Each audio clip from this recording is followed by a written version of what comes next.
I lijep pozdrav svima, moje ime je Stipe i kao što vidite u današnjem videu ću raditi recenziju ovog jako dobrog drona, a koji košta malo novca. Ovaj dron na recenziju i unboxing mi ustupila kompanija CN Direct, koju ovim putem pozdravljam. Thank you CN Direct for sending me this product. I hope our future cooperation. Točan naziv ovoga drona je Shenkai D10. No, prije svega krenut ćemo na unboxing. Sama kutija nije nešto posebno, mislim, kutija ko kutija.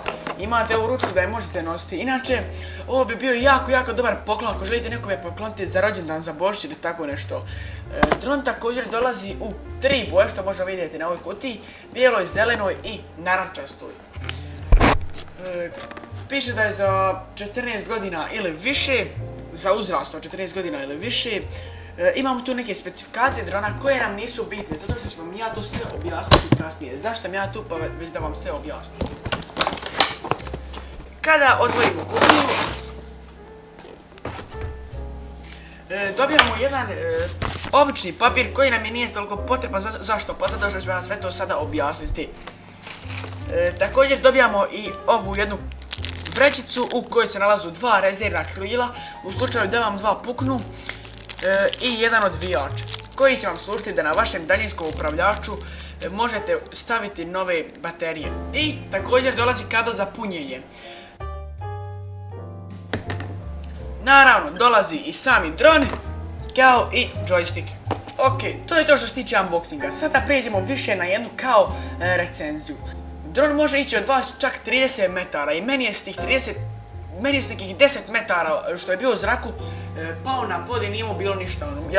Ja sam mislio gotovo, stvarno gotovo, no ostao je odličan. Što se tiče drona, na njemu imamo 4 propelera. Kada skinemo gornji poklopac tu se nalazi i baterija od 250 mAh. Dron svijetli crvenoj i plavoj boji i naprijed imamo plavu LED diodu koja nam pokazuje koja je strana naprijed, a koja nazad. Imamo i malo postolje, mali nožice za dron. Ispod ga uključujemo na jedan mali prekidač i on počne svijetliti. Odmah do prekidača uštekajte kabel za punjenje i kabel za punjenje možete uštekati pošto je USB direkt u vaše računalo ili na adapter pa u struju. Što je bitno kod punjenja? Dron mora biti ugašen i kada uključite u struju mora naglo zatreperiti crvena lampica.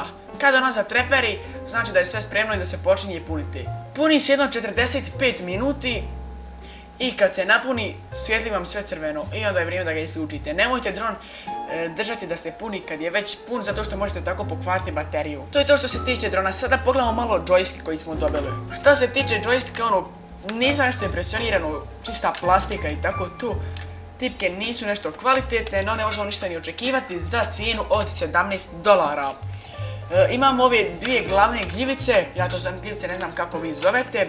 Na lijevu gljivicu kontrolirate jačinu drona, odnosno kojom će se brzinom vrtiti. Također ako idete u lijevo, dron će se rotirati za lijevo, ako idete desno, dron će se rotirati u desno. Desna gljivica nam služi da skrećete sa dronom. Ove tu gljivice, ja stvarno ne znam zašto služu. Ova tu tipka je, kada je stisnete i kad se čuje drugi bip, znači da je dron spreman za uporabu. Gornja lijeva tipka nam služi da možemo kontrolirati brzinu drona, a gornja desna nam služi da možemo okrećati drona u zraku i raditi nekakve stanteve. E sad, kako se pokreće dron? Prvo upalite drone na onu tipku koju sam vam pokazao ispod. Dron treperi, znači da još nije spreman za letenje. Sad, stisnete na joysticku tipku u sredini i sad on naglo treperi. Kad čujete drugi bip i kad prestane ovako treperiti, kad počne svijetliti, znači da je spreman za uporabu i samo mu date gas.